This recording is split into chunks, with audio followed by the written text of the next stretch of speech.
Hello friends, মাই মম রেসিপিতে আপনাদের সকলকে জানাই সুস্বাগত। আজ আমি আপনাদের বানিয়ে দেখাবো সর্ষে বাটা দিয়ে শিম বেগুনের একটি দারুণ সুস্বাদু রেসিপিটি বানানো ভীষণই সহজ। ঘরে থাকা সামান্য কিছু উপকরণ দিয়ে খুব সহজে রেসিপিটি বানিয়ে নেওয়া যায় আর খেতে হয় দারুণ সুস্বাদু। তাহলে চলুন দেখে নেওয়া যাক খুব সহজেই কীভাবে তৈরি করে নেওয়া যায় সর্ষে বাটা দিয়ে শিম বেগুনের একটি দারুণ টেস্টি রেসিপি।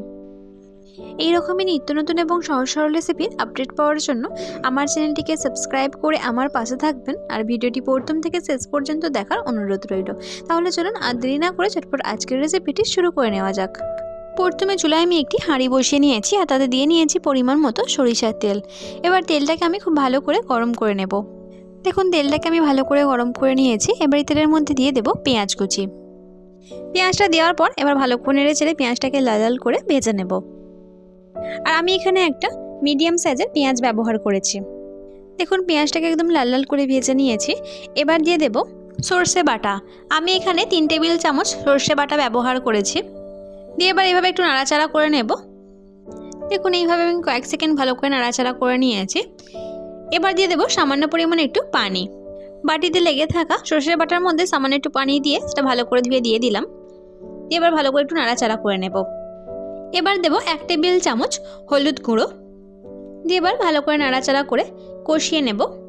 এবার দেব 1 টেবিল চামচ লঙ্কা গুঁড়ো। দিয়ে একটু নাড়াচাড়া করে মিশিয়ে নেব। এবার দেব 1/2 টেবিল চামচ জিরে গুঁড়ো। এবার দেব 1 টেবিল চামচ রোস্টেড ধনে গুঁড়ো।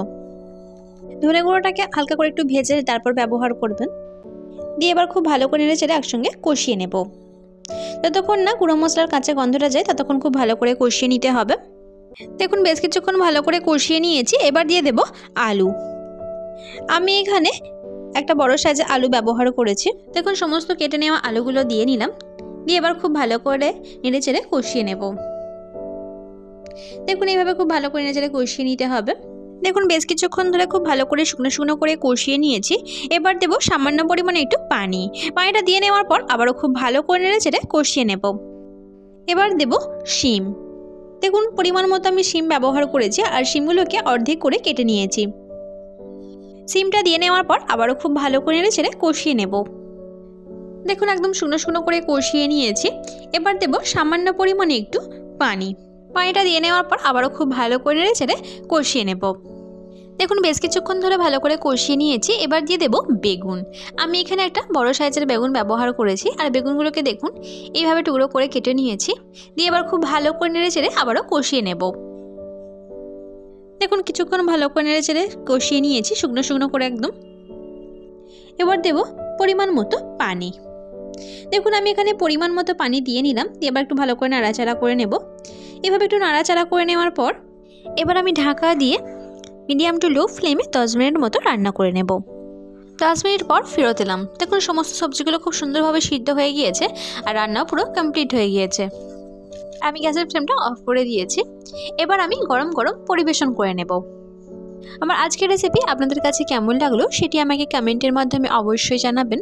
আর যদি ভালো লেগে থাকে তাহলে আপনারাও বাড়িতে ঠিক এইরকমভাবে বানিয়ে নিতে পারেন। আশা করছি আপনাদের সকলের খেতে ভীষণ ভালো লাগবে। যদি ভালো লেগে থাকে ছোট্ট একটি লাইক এবং প্রচুর প্রচুর শেয়ার করে দেবেন। আজকের মতো তবে আমি আপনাদের কাছ থেকে বিদায় নিলাম। কাল আবারও দেখা হচ্ছে নতুন কোনো এক রেসিপির সঙ্গে। লাস্ট অবধি আমার সঙ্গে থাকার জন্য আপনাদের সকলকে অসংখ্য ধন্যবাদ। আপনারা সকলে ভালো থাকবেন এবং সুস্থ থাকবেন।